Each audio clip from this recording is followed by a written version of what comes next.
mariage, c'est une alliance qui engage deux personnes. La troisième personne est exclue.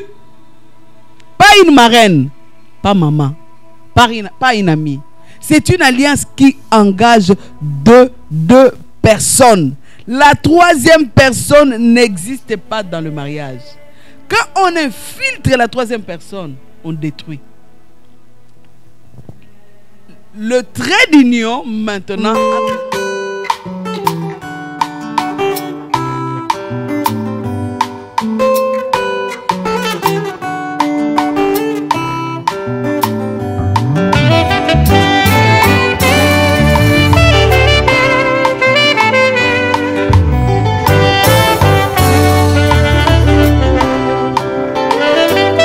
Nakokite kobomae, nakokite kofana kinyo, nakokite nazanga malubae, nakokite nakanga monoko, bola mwanzambe eleki bomoninga, nakokite kobomae, awe bona bola muko, salie. Bonjour chers internautes, chères femmes ambitieuses et conquérantes qui nous suivent à travers le monde. Bienvenue à l'émission Femmes pleines de gloire. La semaine dernière, comme vous avez pu le suivre et que si vous ne l'avez pas suivi, nous vous invitons chaleureusement à suivre l'émission précédente qui s'intitulait « Comment reconstruire son foyer ». Donc nous avons encore sur ce plateau notre chère bien-aimée servante de Dieu, Maman Véronique Mukandila. Bonjour Maman Véronique. Bonjour Sœur Sylvie, que Dieu te bénisse. Bonjour ma sœur Fabienne. Bonjour chère Sylvie, bonjour chers internautes qui nous suivent de près et de loin, que Dieu vous bénisse. Amen. Je sais que Maman Véronique a un sujet bouillonnant à nous communiquer, mais ma sœur Fabienne et moi, on souhaiterait, Maman Véronique, que vous continuez, vous nous donnez comment reconstruire son foyer, tome 2. Pourquoi?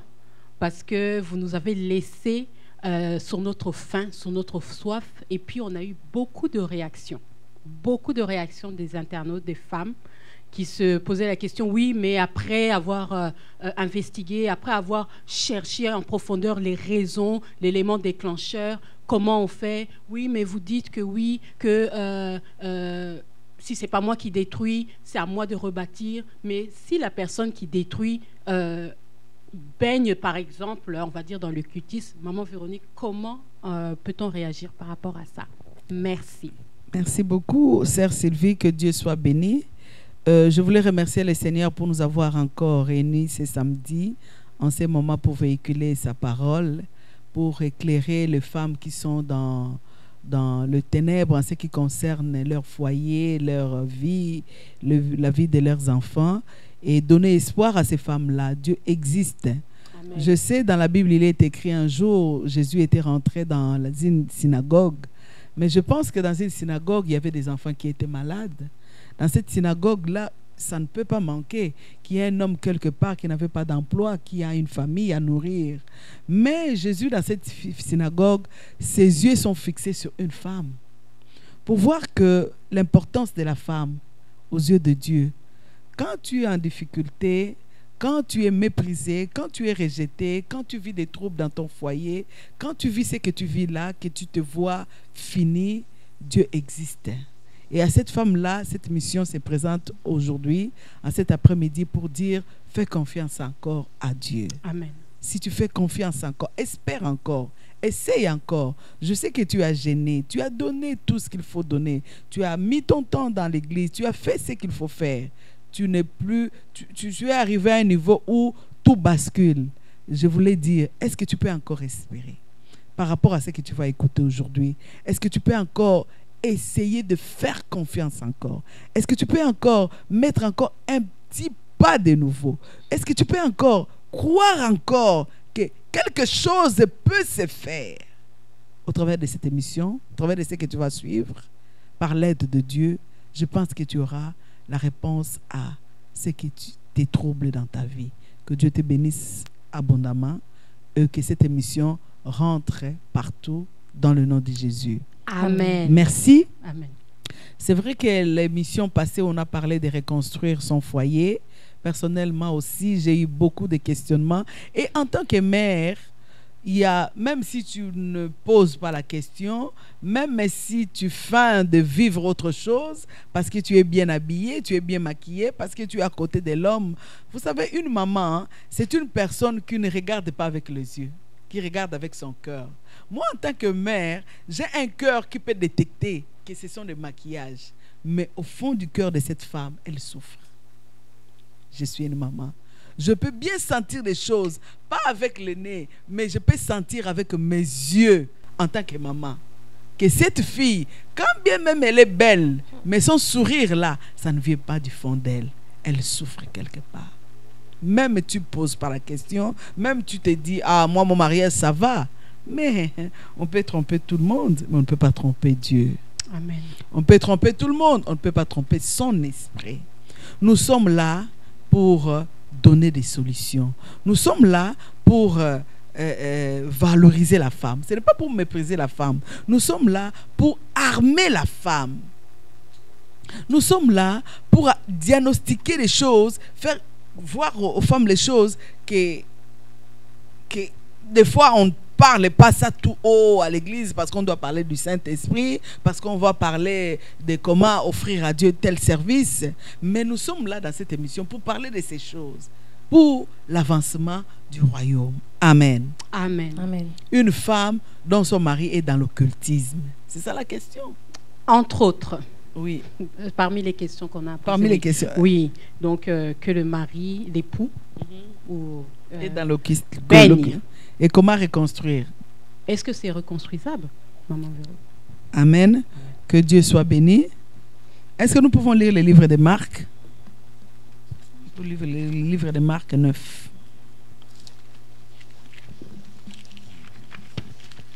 Marc 9.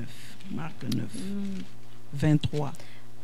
Marc 9, verset 23. Mhm. Je lis au nom de Jésus. Amen. Amen. Jésus lui dit, si tu peux, tout est possible à celui qui croit.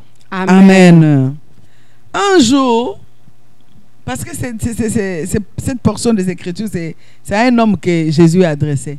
Mais comme je parle de la femme, je voulais parler d'une femme. Une femme là, pour elle, c'était fini.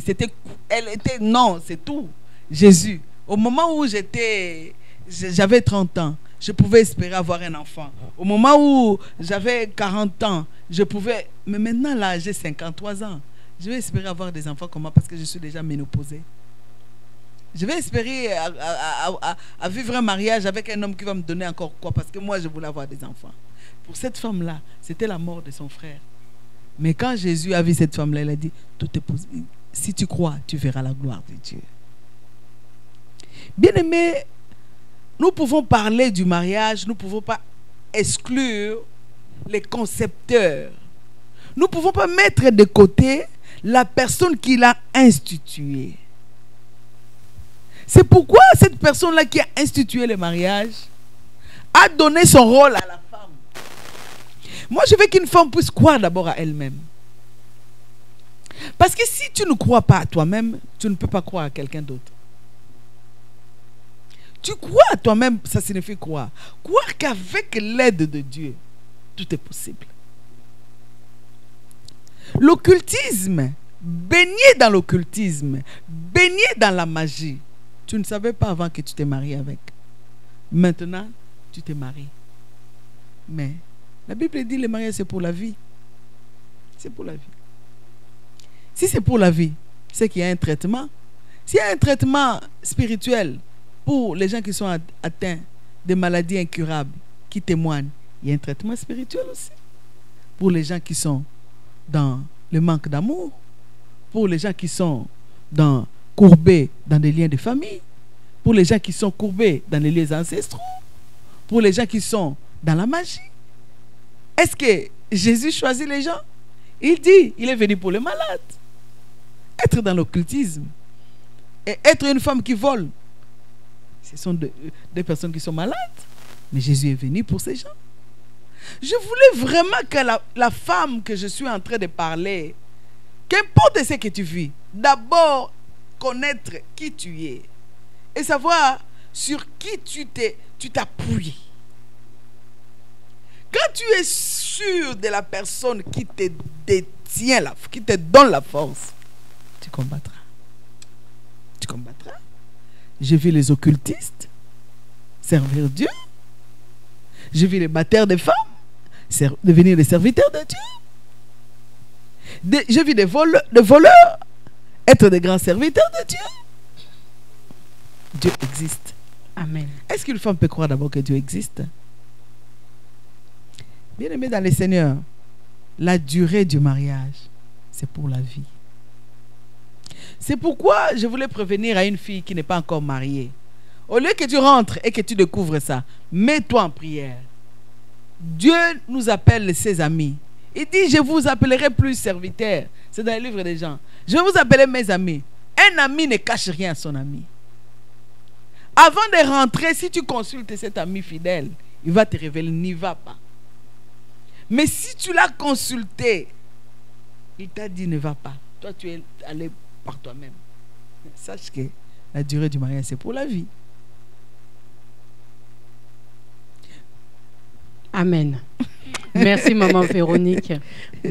Moi, normalement, je suis satisfaite de la question, mais j'ai quelque chose qui bouillonne en moi encore. Ça bouillonne, parle, parce qu'elle m'a coupé, elle a dit amen. Je pense qu'elle a compris. J'avais aussi des choses à dire. Parle mais peut-être. Vous pouvez continuer. Non, parle peut-être. Alors, ça moi, va je aider. voulais parler concernant. J'ai une question par rapport à une de nos internautes. Elle demande un homme qui n'est pas. Qui l'a abandonné avec les enfants, cet homme a déjà refait sa vie.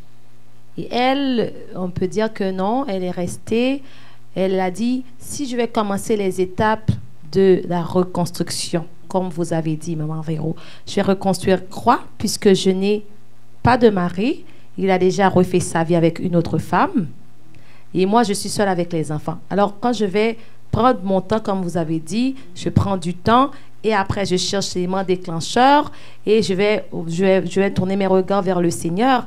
Maintenant, je vais reconstruire quoi? Je cherche à reconstruire quoi puisque l'homme, il a déjà refait sa vie. Amen. Je réponds à cette question avec, par rapport à la question qui a été posée par la présentatrice Sylvie. Parce que le mariage, c'est pour la vie. Mais si tu trouves que non, ça là, je ne peux pas. Ça là, je ne peux rien. Ça là, pour moi, tu peux quitter. Mais alors, si tu quittes, tu as à peine 30 ans, non? Tu vas rester comme ça toute ta vie. Tu vas rester comme ça toute ta vie. Tu peux laisser tomber, mais tu vas rester comme ça toute ta vie. La Bible dit, l'homme là païen là est sanctifié par toi qui es chrétienne.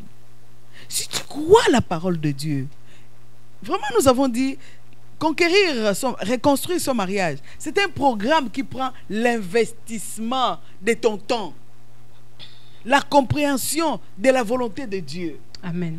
La compréhension de ce qu'on... Là où on est engagé, c'est quoi? L'engagement que j'ai pris, c'est quoi? N'oublie pas, le mariage, c'est une alliance. Et Dieu n'aime pas les gens qui brisent l'alliance. Parce que le Dieu fidèle d'Israël, c'est le Dieu qui reste fidèle à l'alliance. Lisez dans la Bible, même les Gabaonites qui se sont fait médiocres pour venir rentrer en Israël. Après la découverte, Dieu a dit, vous avez déjà fait l'alliance. Ça signifie que tu as fait l'alliance avec un Gabaonite, ton mari. Il vient, il met les beaux vestes qu'il a empruntés. Il met un bon parfum qu'il a emprunté. Il dit que voilà, moi je suis chrétien, je suis serviteur de Dieu. Tu le fais rentrer, tu fais alliance. Qu'est-ce que Dieu a dit? Non, comme ils ont menti, non, laissez cette alliance. Dieu a dit, vous avez déjà fait alliance Israël. Ça signifie qu'avant de rentrer dans cette chose-là qu'on appelle mariage, sache que c'est institué par Dieu. Prends ton temps dans la prière. Ne te précipite pas de rentrer pour dire après, je fais quoi? Je fais quoi? C'est grand, c'est profond, c'est irréparable, c'est inconcevable. Tu vas multiplier des verbes, mais tu es rentré comment? Maintenant que tu rentres, je reviens à la présentatrice Fabienne qui me pose la question. Une femme dont le mari est déjà parti, il a refait la vie avec une autre femme, elle est restée avec les enfants, reconstruire pour elle, c'est comment? Pour cette femme, d'abord, je voulais dire ceci, hein? Le mariage, ce n'est pas le fait que vous vivez ensemble, que vous avez des enfants. Parce que s'il faut définir les choses comme il faut vraiment aller à la source. Cette femme-là était réellement mariée avec cet homme. Si c'est vrai, gloire au Seigneur. Maintenant, l'homme-là t'a laissé avec les enfants. Pourquoi il t'a laissé?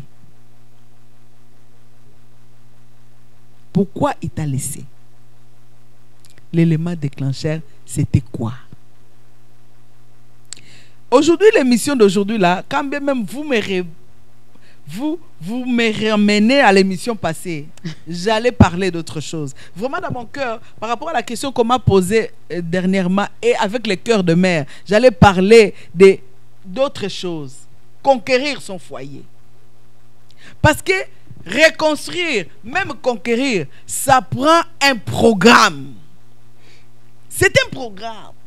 C'est sûr que sur les plateaux, dans 30-20 minutes, on ne peut pas tout parler. Mais ça prend un programme d'une femme qui rentre dans un programme comme dans une école pour reconstruire. Une femme qui rentre dans un programme comme dans une école pour conquérir son foyer. C'est tout un programme. Et dans un programme, quand tu rentres dans un programme à l'université, tu fais quoi? Tu dois appliquer ton temps, ton intelligence, investir l'argent, investir tout pour que tu puisses réussir dans ces programmes-là. Reconstruire, comme les programmes que je voulais parler aujourd'hui, je ne peux pas parler à cause de vos questions. Conquérir son foyer, c'est un programme d'une femme qui comprend les desseins de Dieu en ce qui concerne le mariage. Un programme qui comprend la femme, qui comprend que ma position, mon rôle dans ces couples, dans ces foyers, c'est le même rôle que Dieu, c'est bâtir. La faute, aujourd'hui, on peut jeter les pierres à nos maris. C'est sûr qu'ils font beaucoup des erreurs. Parlez. Non, ne soyons pas timides. Parlez, parce que... Parlez. Oui, je peux dire oui. Oui. Je peux dire oui, maman. Par exemple, et je confirme. Par exemple? Comme on peut prendre l'exemple d'un homme qui, disons, qui est un coureur de jupe, mais qui est rentré fidèle dans le mariage. Et toi, tu fais tout pour être fidèle à cet homme, mais lui, peu importe ce que tu fais, normalement, on doit satisfaire notre partenaire dans tout. C'est quand même au lit, partout, on doit le satisfaire. Mais tu fais tout. Et quand même, puisque cet esprit-là qui est en lui, il le pousse toujours à tomber dans le péché, à avoir d'autres femmes.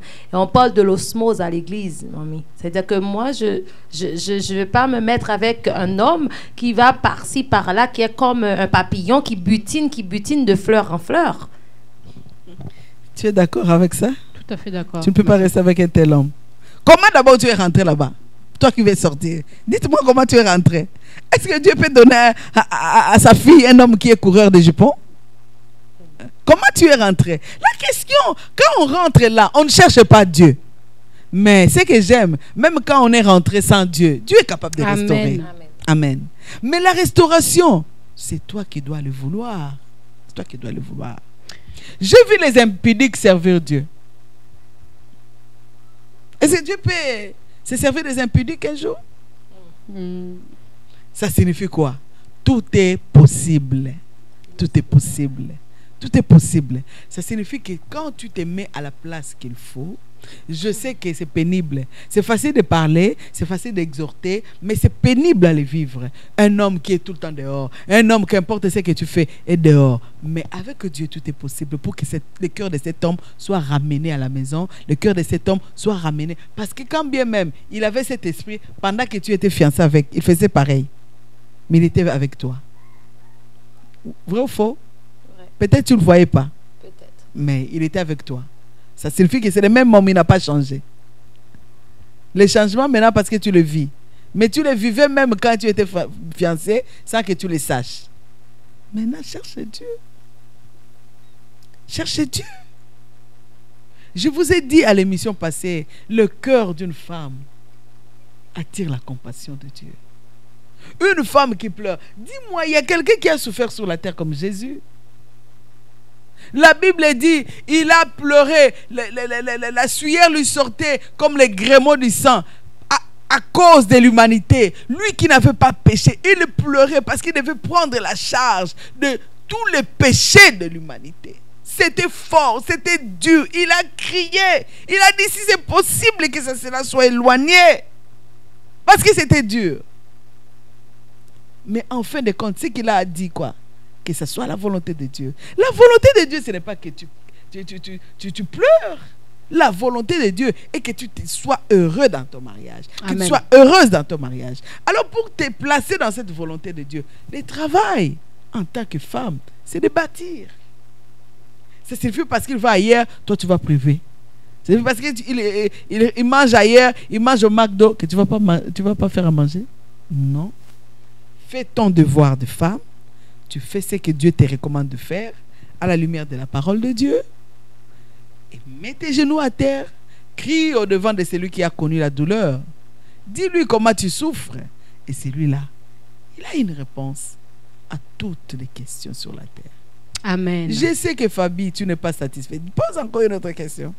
Moi, j'avais une question, maman Véronique. Cette reconstruction peut prendre combien de temps? Est-ce que la reconstruction est... est-ce que ça se mesure dans la durée? Est-ce que ça dure tout le temps ou on peut reconstruire? Comme il y a des maisons... ça se construit en 3 mois. Ça se peut que tu es en train de reconstruire, tu meurs, les gens, d'autres personnes viennent commencer à achever, habiter. Ah, ça là, ça me fait rire. C'est une bonne question, vas-y. Oui, donc parce que la femme qui nous suit va peut-être se poser la question, mais je vais commencer à construire. La construction, là, s'éternise. Ça finit pas. La maison est grande. Hein? Ça dépend aussi des choses que tu mets. Ça dépend du temps. Est-ce que ça dépend de la vision qu'on a? Écoute, je vais vous raconter une histoire. Proche de chez moi, presque en diagonale de chez moi. On passait là et puis on a vu, les terrains à vendre.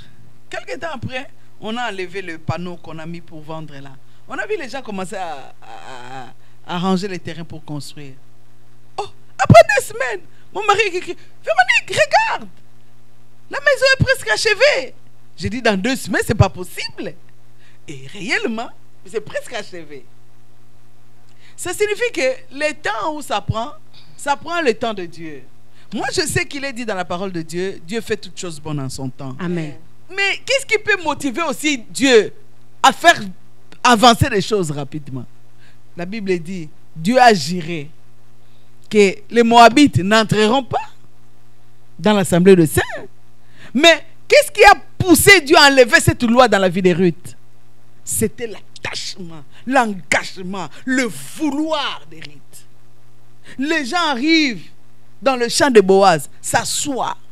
Et pendant les heures de repos, ils se parlent de comment ils ont acheté des vêtements, comment il y a des soldes, comment il y a des maquilleuses qui sont spéciales. Mais elle, debout, en train de travailler, reconstruire son foyer, reconstruire sa vie, debout. Mais les temps là, même Boaz dit, non, j'ai remarqué, depuis que je suis Boaz avec ces grands champs, j'ai remarqué quelque chose d'autre. Qu'est-ce qui se passe? C'est qui cette femme-là? L'acharnement que tu auras avec le Seigneur, ça peut pousser Dieu à agir vite dans ta situation. Mais le temps appartient à Dieu. Le temps appartient à Dieu. Bien sûr, mais tu peux raccourcir le temps avec ta violence. Donc c'est pourquoi je voulais dire à la femme qu'elle a quelque chose.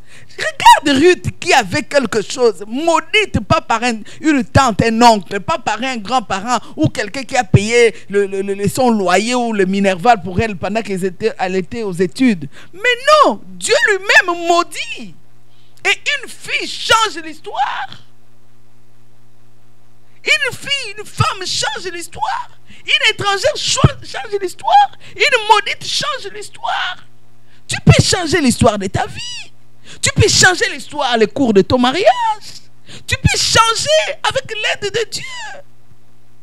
Au lieu, parce qu'aujourd'hui, les femmes vont se consulter entre femmes et pleurer sans trouver des solutions. Et accuser, ah, moi, mon mari fait ceci, ah, le mien aussi fait ceci, ah, ils sont tous pareils. Ah, non, non, ils ne sont pas tous pareils. Pour vous dire, moi, mon coach n'est pas pareil. Amen. Parce que je crois ce que Dieu est capable de faire. Dieu est capable. On peut, avec l'aide de Dieu, de reconstruire nos maisons, de reconstruire nos vies, de reconstruire, même si nous jetons de pierres, nous-mêmes aussi si nous nous regardons. Il y a des choses où nous devons reconstruire au-dedans de nous, qui empêchent l'harmonie dans le foyer, qui empêchent, dites-moi, toi qui l'homme court, un coureur de jupons, qui sait si c'est toi qui le fais sortir? Est-ce que tu mets le temps pour ton mari, pour lui donner le temps de joie, où tu es là, et pourquoi tu es venu en retard? Quel est cet homme qui va vouloir toujours être là en présence d'une femme qui fait des remarques, pas des compliments, pas d'encouragement? Il va sortir. Et si dehors, il trouve une femme, ça va chérie, oh, je vois que tu es fatiguée, essaie de te pencher un peu, attends, je vais chercher un pouf pour que tu mettes tes pieds. Tu es fatiguée, hein? Je te vois trop fatiguée, tu ne parles même pas. Ok, je t'enlève les chaussures. Et après, tu as un petit bassin avec de l'eau un peu chaude. Je vais mettre les citrons pour masser les pieds. Chérie, tu ne parles pas. Ok, je vois que tu es fatiguée. Attends, je te donne les télécommandes pendant que j'apprête quelque chose de petit pour toi. Donc, maman Véronique, si on comprend bien... Elle me coupe les souffles. Elle me coupe les souffles. Donc, tu comprends? Tu comprends qu'on est aussi le sujet de faire sortir nos maris. Mais oui, je comprends. Mais la reconstruction aussi, là, ça demande aussi qu'on travaille sur soi-même. Dans le sens que, parce qu'il y a des blessures, il y a l'amertume. On ne peut pas oublier tout cela. Oui, on est femme, on doit pleurer. C'est nous qui devons bâtir avec Dieu. Mais il ne faut pas oublier aussi nos amertumes, la blessure qui est là. C'est-à-dire ça doit être... on doit travailler sur soi-même. Avant même de commencer à prendre le temps et à commencer à chercher l'élément déclencheur. Parce qu'on doit travailler d'abord sur soi-même. C'est pourquoi j'ai dit c'est un programme. Ouais. C'est un programme. Parce que sans ça, si on ne travaille pas ça, c'est-à-dire que certaines amertumes, certaines choses vont réapparaître si on ne travaille pas sur soi-même. C'est ce que moi je pense avant même de commencer les autres étapes. Moi, je pense qu'il faudrait commencer. Ça fait partie du programme. Parce que si tu attends, tu ne sais pas combien de temps tu vas prendre pour que les blessures puissent se refermer. Entre-temps, les autres sujets ne seront pas traités. Ce qui m'étonne, en tant que femme, ce qui m'étonne, quand on est entre nous, on parle de nos blessures. Est-ce que nous savons aussi que nous blessons? Parce que nous, on se voit blessés. Est-ce qu'avec notre comportement, notre marche, notre parler, notre façon de servir, notre façon de mettre Dieu dans nos mariages, est-ce que vous ne savez pas que nous blessons aussi? Est-ce qu'on sait ça? C'est sûr, on va blesser aussi. Mais c'est sûr. C'est vrai que souvent, on n'en tient pas beaucoup compte. Nous ne sommes pas parfaits. Non, on n'en tient pas beaucoup compte. Mais parce que je sais que derrière ça, il y a un mais. Parlez. Pas de mais. C'est ça. Mais maman Véronique, vous avez, je voulais rajouter, dans reconstruire, parce que c'est Dieu qui bâtit et qui donne le mandat à la femme de reconstruire. Est-ce que moi, en tant que femme, je dois être épaulée avec d'une autre personne dans cette reconstruction ou c'est moi-même avec Dieu? Non. Dieu bâtit et la femme bâtit. Nous avons dit que la femme sage bâtit, c'est elle qui bâtit. Dieu bâtit, la femme bâtit. Mais la femme bâtit avec l'aide de Dieu. Mais pas, par exemple, avec l'aide de la maman. Jamais. Le mariage, c'est une alliance qui engage deux personnes. La troisième personne est exclue. Pas une marraine, pas maman, pas une amie. C'est une alliance qui engage deux personnes. La troisième personne n'existe pas dans le mariage. Quand on infiltre la troisième personne, on détruit. Le trait d'union maintenant entre l'homme et la femme, c'est Jésus. Amen. Mais une personne, non. Une personne, non. C'est pour dire que pour reconstruire, ça prend Dieu. Ça prend Dieu. On a l'amertume, bien sûr. On a subi, bien sûr. On a été blessé par des actions, par des comportements, par le langage ou quoi que ce soit, bien sûr. Mais Dieu est capable de nous guérir et guérir aussi nos partenaires, qui sont des hommes pareils, qui sont blessés, qui sont sensibles aussi. Il y a des comportements que nous affichons qui les blessent. Aujourd'hui, parce que vous m'avez empêché de parler de ce que je devais parler. Mais je pense même la semaine prochaine, si le Seigneur le veut, nous allons parler de ça. Ou si le Seigneur veut rallonger ça, nous allons rallonger, pourvu que nous puissions avoir des solutions. Mais nos partenaires, je vous dis, il y a des hommes qui m'écrivent. Des fois, je pleure. Je pleure. Je lis un homme qui t'écrit, je pleure. Un homme qui m'a écrit à partir de Londres, il dit, maman, ce que tu prêches, c'est ce que je vis. Et cette femme-là, je ne l'ai pas épousée en dehors de l'église. Je l'ai épousée à l'église. Et cette femme-là à l'église était le témoignage de toute l'église que c'était une bonne femme. Mais c'est ce que j'ai vu aujourd'hui. Quand il m'a étalé, mais c'est un homme qui a écrit. J'avais des larmes. Parce que des hommes, des fois, à cause de leur rang que Dieu leur donne, ils ne parlent pas comme nous parlons. Mais il y a des hommes qui sont aujourd'hui détruits au-dedans d'eux par des femmes. Que Dieu vous bénisse. Amen. On peut dire c'est vice-versa. Amen. Mais la solution est là, Jésus. Amen. Jésus seul. Amen. Donc, merci beaucoup, Maman Véronique, donc, pour ces motivations. Donc, Maman Véronique nous a, pour résumer, la femme pleine de gloire doit être une femme qui planifie, qui établit des stratégies, des programmes. C'est pour cela que nous vous invitons jeudi 19 avril à notre programme, nouveau programme de faveur, de fertilité, de prière, femmes à genoux, qui a pour thème comment vaincre les géants. Les géants où? Dans ta famille, dans ta maison. Les géants qui emprisonnent, qui étouffent, qui écrasent, qui broient ton mari, tes enfants, tes finances, ton mariage, ton bien-être. Donc, si tu as le temps, le jeudi 19 avril, à partir de 19h, nous allons vraiment nous agenouiller, nous mettre à genoux devant le Seigneur, pleurer pour la cause des femmes.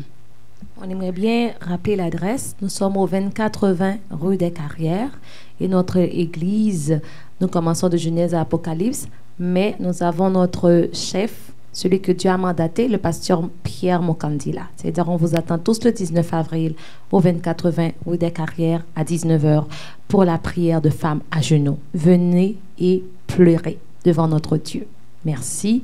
Et je peux dire que les gens qui ont une question par rapport à notre thème, reconstruire son foyer, vos questions sont les bienvenues. Vous pouvez nous appeler au 514-677-2893 ou au 514-653-6297. Ce sera un plaisir de répondre à vos questions. Et on peut aussi nous rejoindre sur Facebook, sur YouTube. N'oubliez pas que à chaque fois que vous regardez une vidéo, de partager, de diffuser à la femme qui pleure, à la femme qui est désespérée, et de liker en cliquant sur l'icône où il y a un pouce. Pouce en l'air, ça nous aiderait beaucoup et ça nous motive aussi. Et je peux aussi vous rappeler que vous pourriez recevoir notre émission Femmes pleines de gloire. Vous pouvez juste vous abonner, cliquer, activer la cloche et vous allez recevoir nos notifications à chaque fois que nous diffusions une de nos émissions. Merci beaucoup et que Dieu vous bénisse. J'espère que vous avez été satisfaits. Et à notre prochaine émission. Bye bye. Bye. Merci.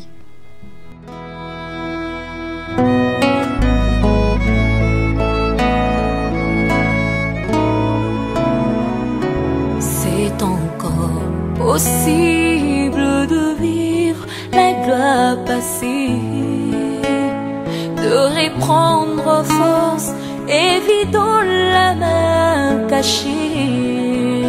C'est possible